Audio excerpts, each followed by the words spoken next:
the prototype becomes the product through a set of controlled processes in which the operating conditions, modes of failures, and everything that can go wrong have been anticipated and addressed. And the whole process is achieved through a design control system.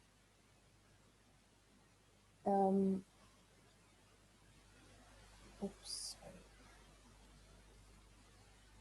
I minimize this maybe because it's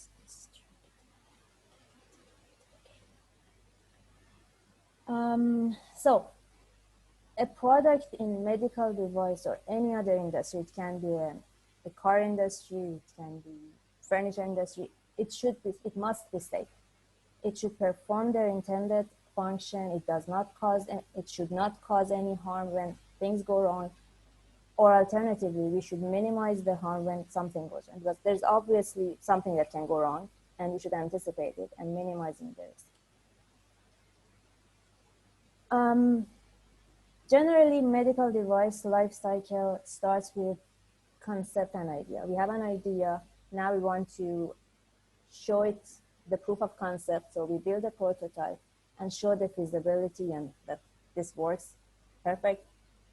Then we want to make that a product, and we start updating the design. We learn from the prototype. We run a set of design verification and validation tests. Obviously, we need to do proper testing in the lab according to the standards. We obtain their certification, introduce the product in the market. And after that, there are lots of post-market surveillance that I'll explain in detail later. Prototype design, similar to product design, consists of mechanical parts, electrical parts, and the software component. When we have a prototype, we can use a 3D printer or a CNC machine to build the parts. And we can use like a PCB or any proto board to show that the electrical circuit works. And obviously a software can be anything that works. At this stage, at the prototype stage, it can be a copy and paste from the libraries that we find on the web and just call every function and together it will work. It doesn't matter at this point whether the function is version controlled, whether the function tested for every feature of it. It just works. It shows that the prototype is a good idea. Then here is the point that we start the transition from prototype to the product. And the main thing is risk assessment and safety. For a risk assessment is that what might go wrong in the market. The product is in the hand of user can do all crazy stuff. What is the likelihood or the probability that things go wrong? What are the consequences? If anything goes wrong, what is the severity of the harm or malfunction? And how do we prevent it? Those are the main aspects of transforming a prototype into a product. Design control. We have the requirements, a set of requirements that clearly explain the features of the product, the functionality of it, the operational environment. And again, in the requirements, we have to anticipate what can go wrong and design the requirement based on considering the fact that things go wrong and trying to avoid it. Then we have the specification, which basically the implementation of the requirements. We have the verification. Now we design the product to be safe, we have to verify it through a set of tests. And then we have the validation. Worst thing that can happen during validation is something goes wrong. So requirement says the product's purpose, what features, functionalities, and behavior the product has. For example, what is the user interface? Like LED, is that the LCD, the push button, the charging port, all the things are user interface, and we have to consider the needs of the user. Then we have the environmental requirements. What temperature does the device work in? What humidity? How much protection we need against water and dust, which is called ingress protection. The operational requirements. Does the device work with an app? Does the device need a PC software, or is it standalone? The microcontroller does the calculation and show the results on the LCD. So those are the things that we have to specify in the requirement document. And then we have performance requirement. What level of noise immunity do we expect from the product? What parameters are we measuring? And then it comes to regulatory requirements. Regulatory requirements is basically trying to make sure that the medical device is safe. I'll explain that a little bit later.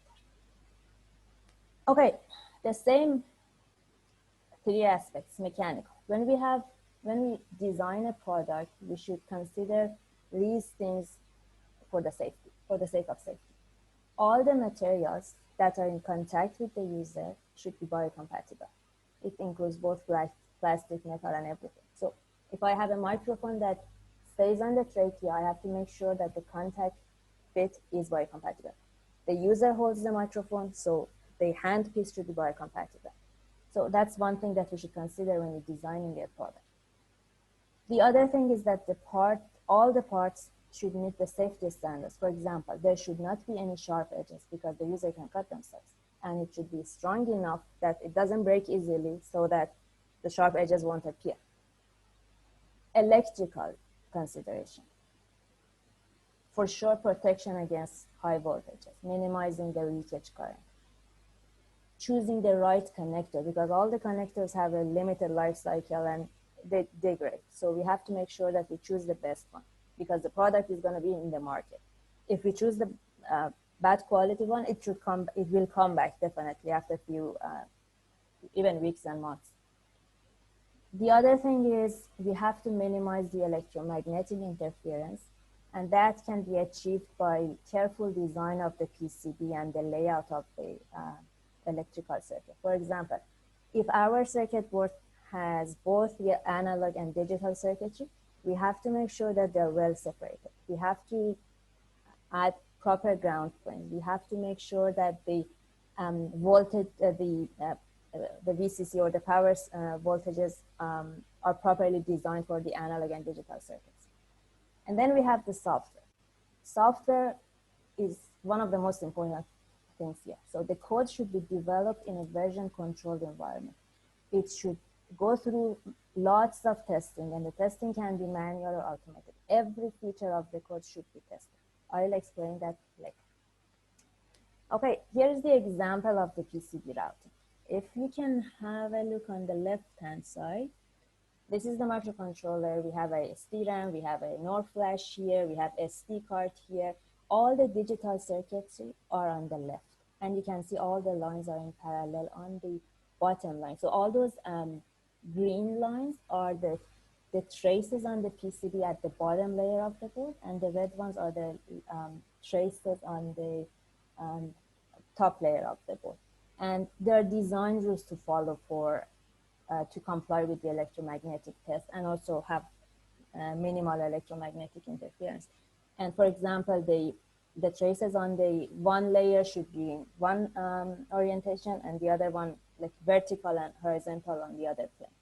And we have the analog circuitry on the right-hand side. We have the ground plane for them, and these are the analog connectors. To give you an example of what can go wrong in this circuit, if we move this connector at this area, we will have lots of electromagnetic radiation. We have done it, we saw it, and we learned the lesson. Proper separation of analog and digital circuit. The other thing is, for example, mechanical. In mechanical, this can be in the prototype too. It's not necessarily the product, but the plastic injection molding is a big part of the plastic manufacturing. And this is like a molding machine. The plastic pellets come here, and then we have the injection cylinder, and all the plastics are melted through the heater unit, and then it shapes the mold, and we have the plastic part. We have to consider that not all the 3D printed geometries can be injected mold. There are considerations in the injection molding still. For example, if you want to have a proper design, the mold should come off from the part easily. Therefore, we need to have an angle. That's called a draft angle. Like you see this one, this doesn't come off easily, whereas this one can be easily separated from the core. The other example is we don't want to have sharp corners in the plastic parts because that will increase the risk of breaking. And also it is, it makes the flow of the plastic uneven. So these are the practical considerations when you design a 3D model of the product and we wanted the product to last long and we want to meet the requirements. So that's another consideration. And then we come to verification and validation, which are the keywords when it comes to medical devices. So verification is, did the design is right? Did you design the device right? Does the device meet the design requirements? Sorry about the grammar error. And the test shows the device works in the lab. It's a group of bench tests and formal reports. And then validation. Did you design the right device? Meaning that I design a device to measure pulse oximetry. Does it really measure pulse oximetry? That I have the evidence of it in the field. Does the medical device meet the user needs and the intended use? Again, the same thing. And this can only be shown in the real world, in user hands or clinical settings.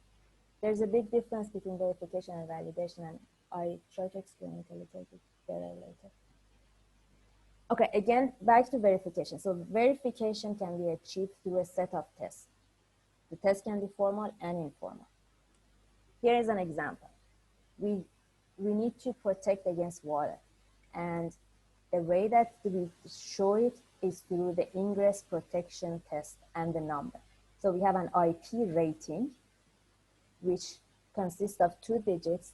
The first digit, the left digit, is against dust or solids, and the second one is against water. And there is a whole set of test procedure for each of them. And this is an example of IPX3, meaning that against any dust for this one, and then 3 and 4 are these 2. And the way that the device is tested varies based on the level of protection. And this is the actual test. So if you say that my device should be IP, like let's say 23, it should pass this test. And there's a formal report coming with it. So that's something that you can specify that I want my device to be like 23, right? But we have to consider that the standard also specifies the rating too. So we have to comply with the standard and the user needs, meaning that, of course, the standard is the first.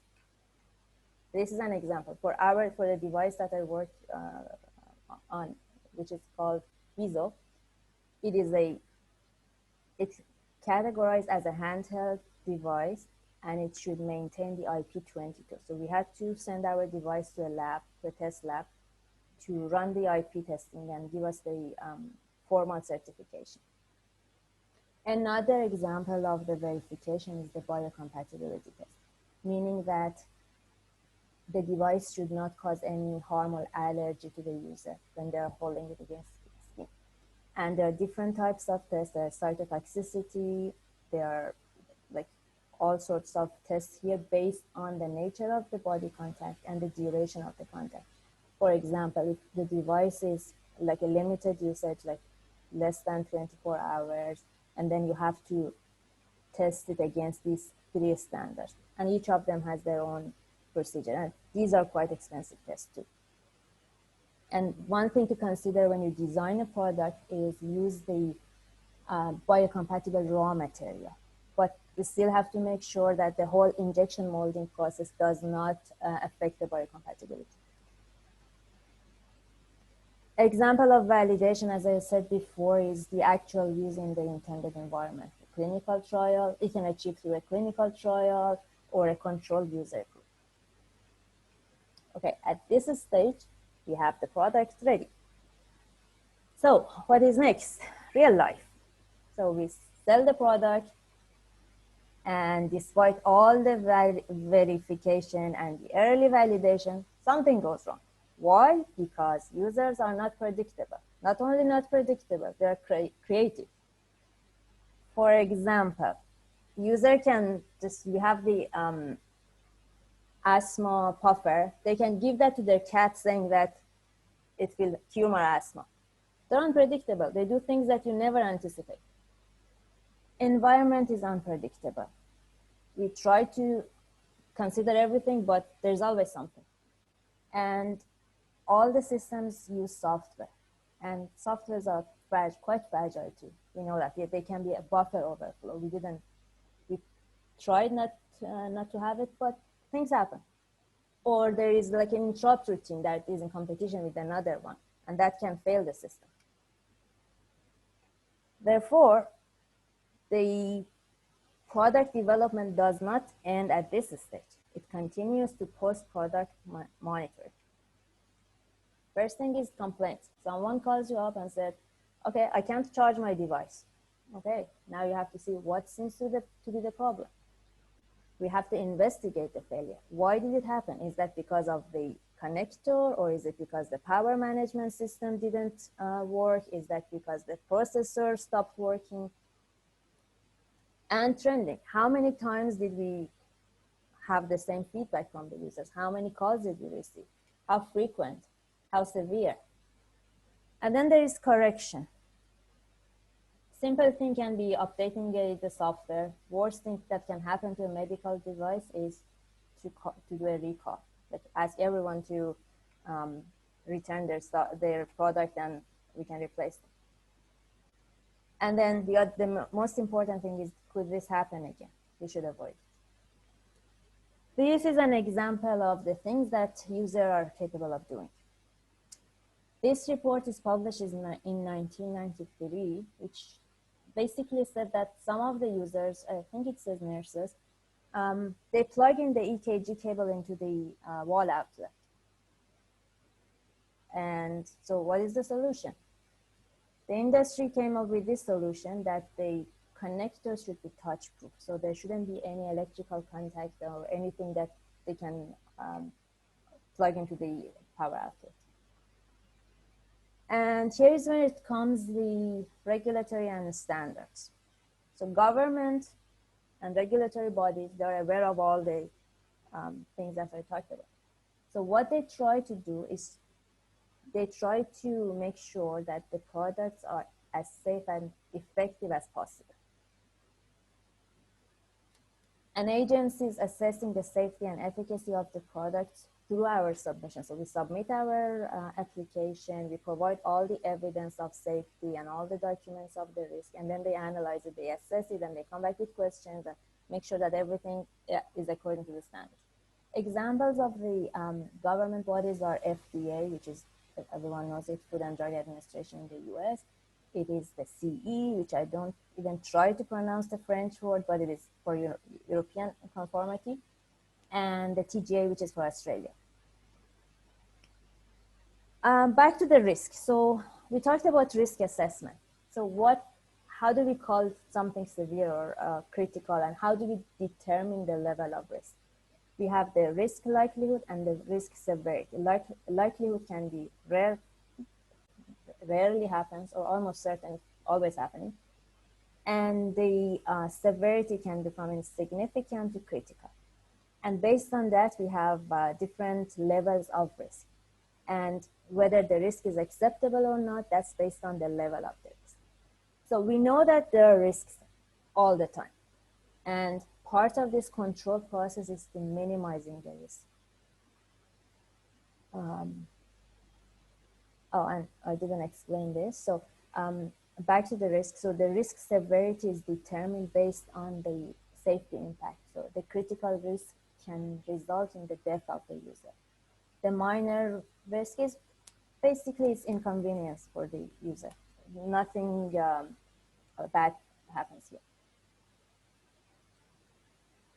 So the risk assessment is done through failure mode and effects analysis. The failure mode, what goes wrong? What is the effect on the product? What's the effect on the user? What is the severity? What is the likelihood? And then we calculate RPN, risk level, is it acceptable? What is our control plan? How do we avoid this problem? Now we have a control plan in place. How much do we reduce the risk based on the actions we take. Here's an example. The same connector that I showed earlier, the failure mode can be the connector can cause electric shock. The effect on the user, death. Without any doubt, the risk severity is critical and it is quite likely. So that RPN, which is a risk priority number, is calculated as 5 times 4, which is 20, which is very high in the risk severity. And the level, of course, is 5. So what is the mitigation? We design the product using touch-proof connectors. Now we go back to the risk, reassess it based on the mitigation and the control. So now that the severity becomes insignificant, likelihood is unlikely, and then residual risk is 2. So the risk level is now accepted. The other thing that we should consider in the risk assessment is that the mitigation should not cause a new hazard, because if that happens, then we have to do another risk analysis on the new hazard. And these are the documents that the regulatory bodies are looking into all the time. Design control through software. Software should be developed in a controlled environment. By control, I mean all the changes should be verified, tested, and making sure that they don't introduce any hazard. Because, for example, you think someone would think that changing a buffer size can fix a problem.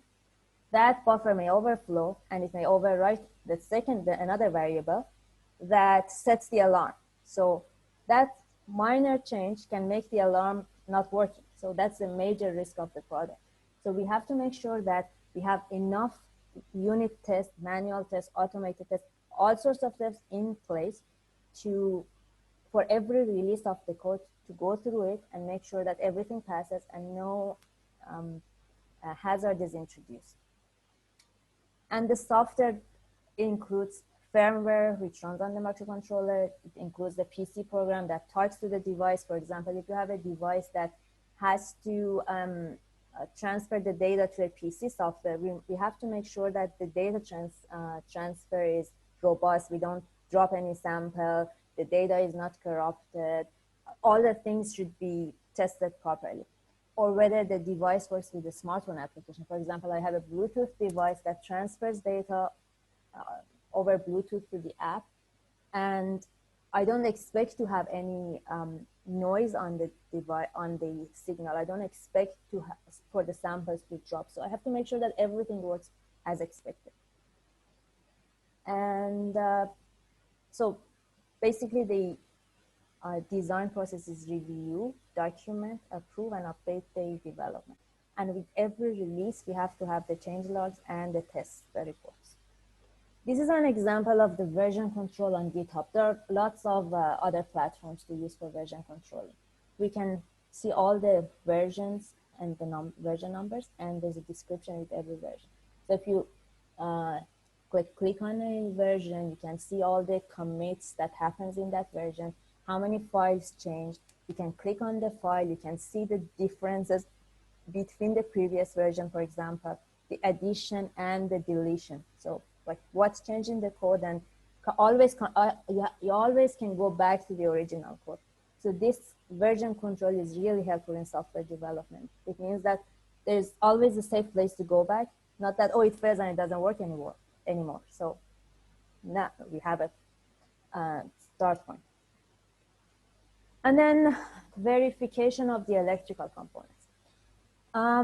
Again, it can be done through automated tests, like the in-circuit test jigs, which are just, we design the circuit boards with test points on it, and we design a test jig that connects to the circuit board and measure all the voltages automatically. Or it can be through manual measurements of the voltage at the test points, or it can be even through firmware. So in the firmware, we can make sure that all the peripherals on the processor works fine. We can just get the version of each component. We can read the serial number of them. So there are ways to show that the electrical connection is there. And formal testing, we need the electromagnetic compatibility test. example is the FCC or the IEC 6061-1-2. And if a device is battery powered, we need a battery certification test, which is 62133. And it shows that the battery is safe. So for example, if you want to ship the device somewhere, you have to print that certificate with the device for the air freight. Verification for mechanical components, biocompatibility test report, as I explained before. We have the device goes through shock, drop, and vibration test as part of the IEC standard. And based on the classification of the device, the test specifications are different. For example, for a small medical device, like class 2A, it only should withstand a drop from 1 meter. Those are examples based on the product. So you have to classify your own product based on the definition and then send it to the labs for testing. We have environmental and transportation testing. Again, based on the condition, we specify the condition and then they test it against it. And the ingress protection, as I explained before. And here is a quick example of the medical device classification. So every medical device regulation bodies have their own classification rules. For example, we have the CE, and the classification is based on the level of risk. So a non-invasive device should follow rules number 1 to 4, invasive medical device that, active medical device, a set of different rules. And based on that, we determine the class in which the medical device belongs to and should comply with their own standard. And these are examples of the rules. For example, for active medical devices, is it for diagnostic? Is it for monitoring? Is it for administrating drugs? Or any other medical device? Class 1 is the safest, lowest risk of medical device. For FDA, the same thing. We have class 1, 2, 3, and class 2 generally is the lowest risk in terms of the regulator. So that was the topic that I had in mind. So if you have any question, I'm happy to answer them. I can't hear you, Zara, you're on mute. Yes. Would you please stop sharing for now, maybe? Yes, I can. Thanks very much, first of all, Samaneh. It is very important, especially already 2 people asked for your slides, if you don't mind to share it with us. You know that in my team, and also I know that there are some other biomedical engineering group, that we do work on instrumentation, especially after they graduate. We have a couple of, in my mind at least, there are a few people who are working on a medical device, and these information are crucial. One thing before anybody else asks question, by the way, folks, if you have a question, please unmute yourself, put your videos on back to. Everybody can put the video back and raise your hand or ask question. Let me first ask one question. How about sterilization? Especially during the COVID, for example, we learned recently that the Oculus that we have, they are not even allowing us to use it on 2 people, 2 patients, even if we let it stay for 8 days. I don't understand why, but because virus cannot survive even more than 9 days. Nevertheless, they don't let us because that material of Oculus is not uh, something that you can sterilize. I thought maybe you want to comment on that aspect too. Yeah, that also depends on the classification and the intended purpose of the device. For example, we have a wheeze monitoring device, which is basically a microphone. It doesn't need to be sterile. It should be only cleaned with a cloth. That's it. But if you have the different levels of the medical device, it varies. And that comes with the risk table. So we have a standard, the whole risk management comes from standard 14971, if I'm right. And there's a list of questions. Based on that, you will proceed with the requirement, saying that if your medical device intended to be used in this environment, then you have to be able to sterilize it. I can give you the details of the standard. Thank you. We have questions. Akeem, you want to go first? Oh, yes. Good afternoon, everyone. And thank you, Dr. Samaneh, for the presentation.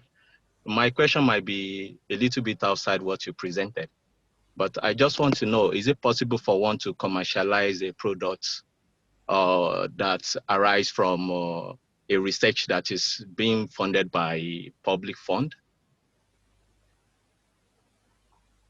As long as you apply for certification, yeah.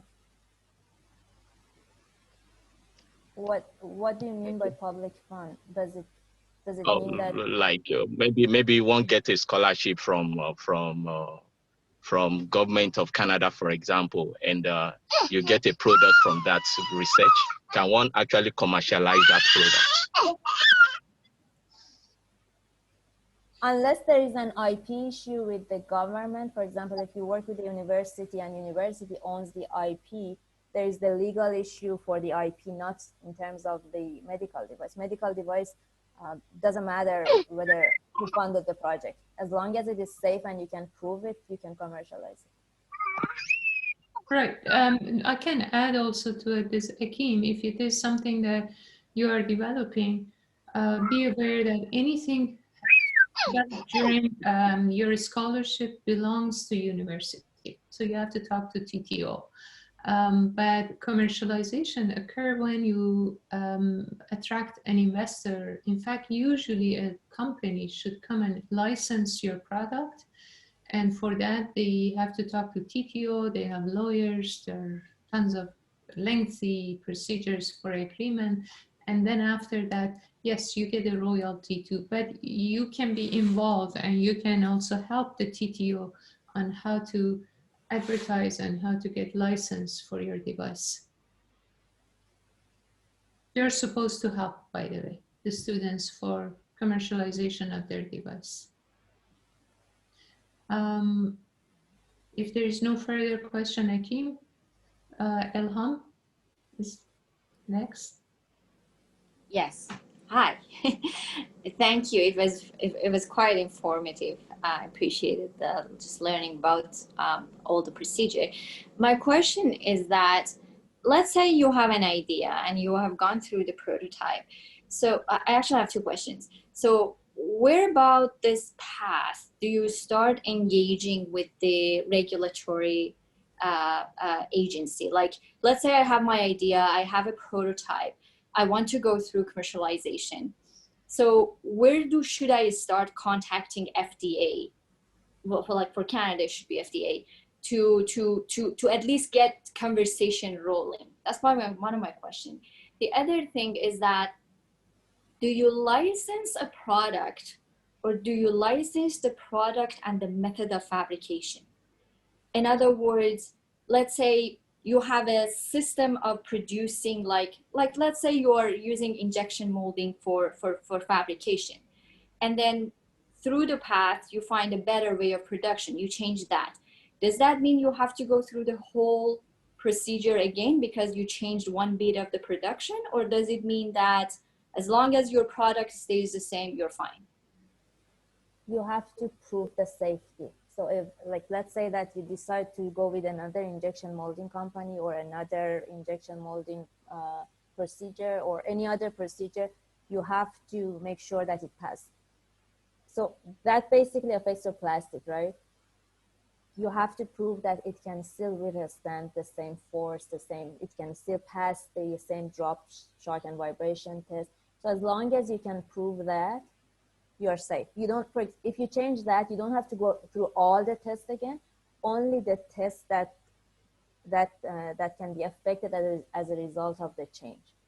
If it is the circuit board, you don't worry about the mechanical test. If it is just the mechanical, you don't worry about the circuit board. And And that can be achieved through going through the risk analysis and pointing to that because of this, we only repeat this test. And always you have to have a justification report coming with the change.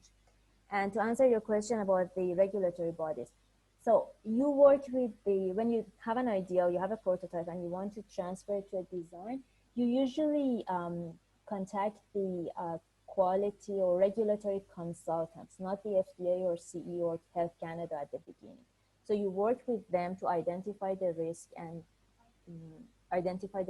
hazards, and you develop the verification and the product specification as well.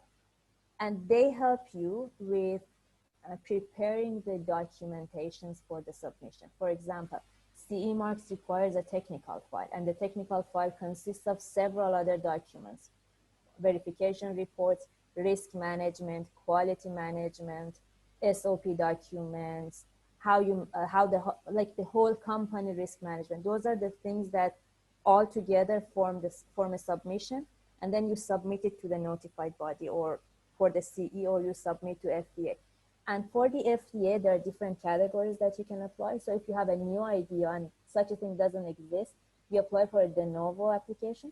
But if you have a predicate device, for example, we used to have a monitoring device in the past, and our device is just an upgrade of it. The previous device was a wired data acquisition. This one is Bluetooth. It doesn't affect the intended purpose. So we prove that we are equivalent to the previous one, and we call it a 510K submission. And that process is much faster than the de novo application. But to engage them, you need a consultant, or if the university has the consultant, you can talk with them and go through the entire process. All right, thank you. Thank you. Did I answer your question? Oh, yes, you did.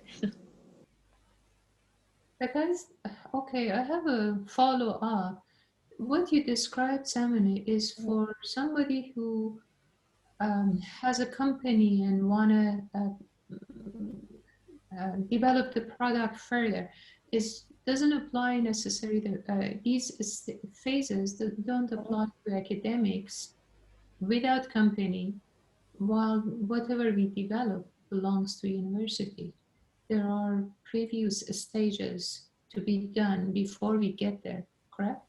Who becomes the manufacturer? Because someone is the legal manufacturer and whose name is on all the documents and even on the product. On the label of the product, you have to specify the legal manufacturer, the manufacturing address, date of manufacturing.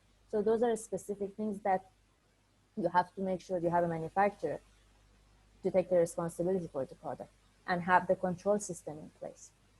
Because you will get audited by CE or FDA annually. Yeah, correct. For example, when we were doing our very first version of the asset device, we wrote it to medical devices. And for that, we always wrote manufacturer is University of Manitoba, U of M. Can you start right, and we got approval for the phase 3 trial, phase 1 trial, something like that, which is pilot study investigational devices. Yes. And there were 2 more phases to do it, to have a product.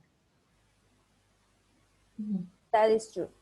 But if you want to be able to sell it to the market, you need the final certification. Sure. Elham, you have follow-up? Your hand is up. Where are you, Elham? No, sorry, I forgot to lower the hand. Okay. That's something I always ask my students. Like in the class, I beg them, please, when you ask your question, lower your hand. And here I am. Okay, next question, Wahab.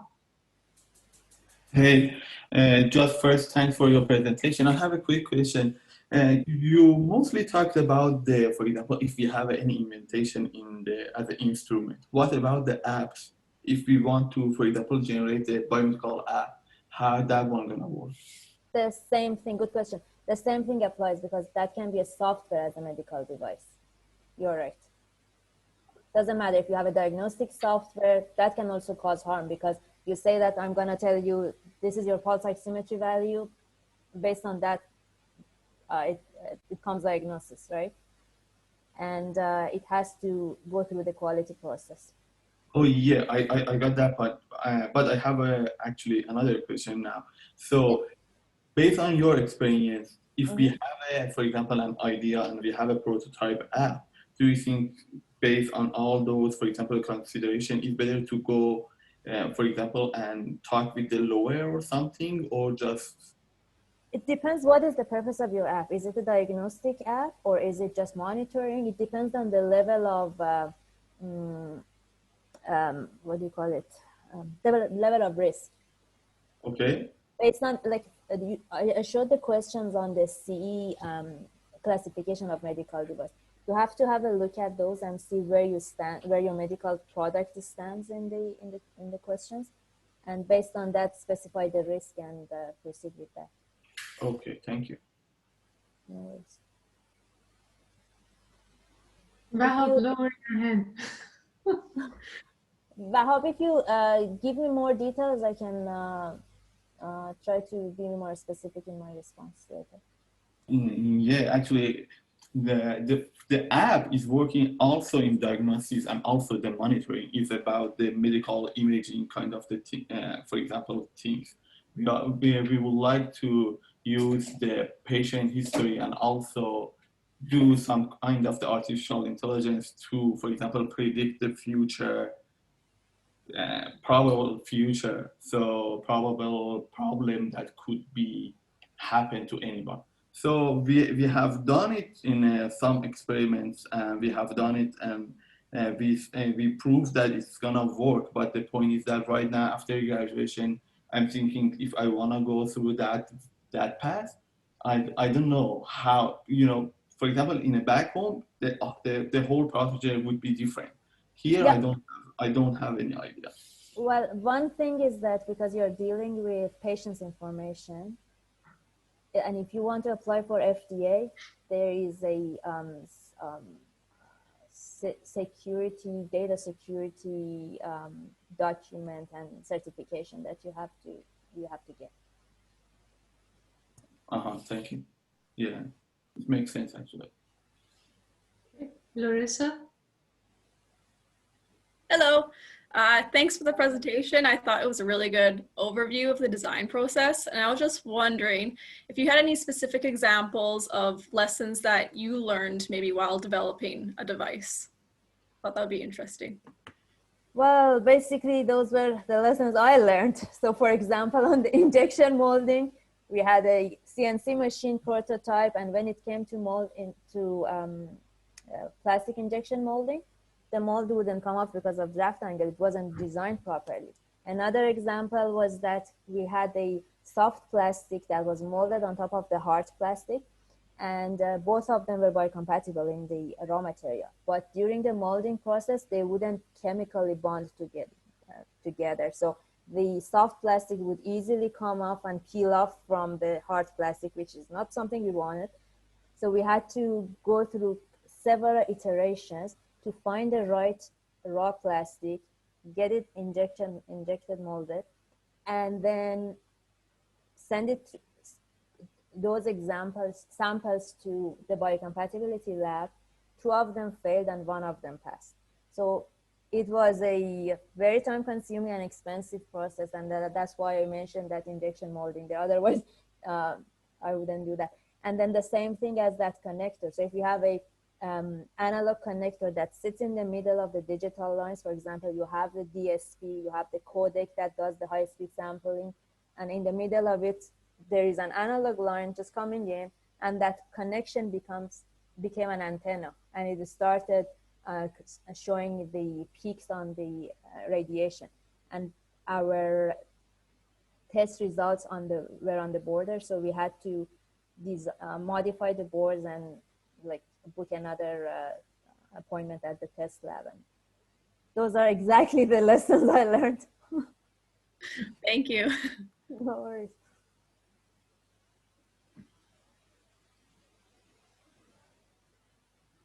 Any other question, folks?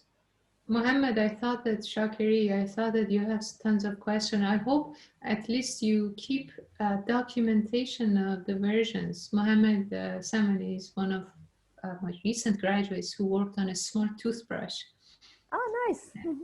And as you were describing all those documentation, I'm not sure because he likes to play with his device all the time and change it. I hope he has kept a log of the changes too. Yes, I have. Hello. Hello. Very good. I have a question. Is there any place to or organization to check the safety issue for us? For example, if I have a prototype, then what should to do to check the safety issues? So you first determine which class your medical device belongs to and find the standards. For example, how much force should it withstand? What drop test it should go through, like 1 meter, 2 meters. Those are the things. And once you figure them out, some of them you can do it like in-house. You don't have to send it to a test center to drop the device for you. But some other tests, like for example, for the EMC test, you can just do it yourself. You need to go to book a lab and do the test. But if you want to do that, there are test centers that run the pre-compliance tests, which are quite cheaper. If you want a formal report, they are like 3 times more expensive. And the other thing is that based on the location of the labs, for example, the labs in China does the EMC test 1/3 of the price of the Australian or the Canadian companies. If that is your question, or if you have other safety issues like the biocompatibility, that definitely you need to send it to a lab, and it is around like 3 or 4K. So it depends on the test you're after, but basically those are the... For investigational devices, just for the sake of ethics, we only have to measure the leakage current, correct? I'm not sure about the ethics application. It depends on the ethics committee and the department. No, remember, I know that we have to register it with medical devices, but as far as I remember, all they cared was the label to be in French. And but on top of that, leakage current was the only test that we had to perform to say it is safe. We never tested our device, our investigational device, for the force, for example, or if they drop, what happens, and so on. But what Mohammed has designed is makes me a little bit concerned because it has to do with the water and electronic and water, That's not the safe. Oh, you can do like conformal coating. There are ways to reduce the risk and test it. And definitely IP testing is something you should look at it at an early phase, because you don't want to design something that should be IP like 45 and then it is not going to pass. Thank you. And again, it goes back to the risk analysis. You identify the class that the device is, and then based on that, answer a list of questions on the risk assessment and identify all the risks. And I can send you the name of the standards and the appendix that the questions are. Thank you. By the way, Samaneh, do you mind to share your slides with me so that I can share it? Okay. And also, I recorded your talk. Are we allowed to post it on YouTube, or you want it to be unlisted? That's all right. Okay, thank you. I don't think anyone is going to watch it. Okay. No, it is very helpful, especially for those students and people who are developing a medical device. It is very helpful. Thank you. I'm glad to hear that. Yeah, if anyone has any questions and things that I can help, I'm happy to answer even later.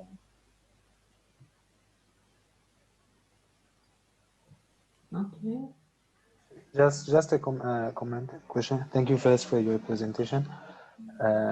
I just regarding the tests, all these kind of tests, it comes at which stage? I think it comes during verification or like just before to do all these tests. Yes. So after having the product and it's very good in my point of view, I start to do these kind of tests. or certifications? The formal test comes after verification, but you always do informal testing. Okay. Second thing regarding this difference between screening and diagnosing. Okay, Yes, when I would ask about what the risk level of the screening compared to diagnosing, yes, that's right. yeah, I'm asking what is the risk level of screening compared to diagnosing? So diagnosing, you can cause death to the patient because based on the information you provide, and if it is wrong, it can cause injury or death because the patient is not diagnosed properly.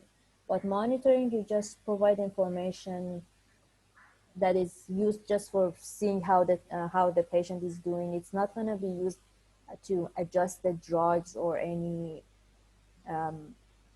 let's say, treatment of the patient. Just as a recommendation, for example. Yeah, so that's what I'm saying. So, for example, our device is a monitoring device. We don't say people measure your V's and then based on that go reduce your asthma reliever or asthma preventer, because that becomes diagnostic. So it might be. If we had the tool to say that I know that if you have this much V's, then for sure you have to increase your dose of medicine. That would become diagnostic. But if I say just listen to it and see, like, show it to your doctor, you can see your trend. You can see how how your asthma is affected by pollens and allergens and those kind of things. That's just monitoring. So we would say that we can recommend that at the beginning of any startup, when someone is starting, to just make it screening at the current stage till the future what's going to happen. Yes. Okay. As you gather more information, because you need way more evaluation to show that it is diagnostic and it diagnoses what it's supposed to. Yeah. Okay. Thank you.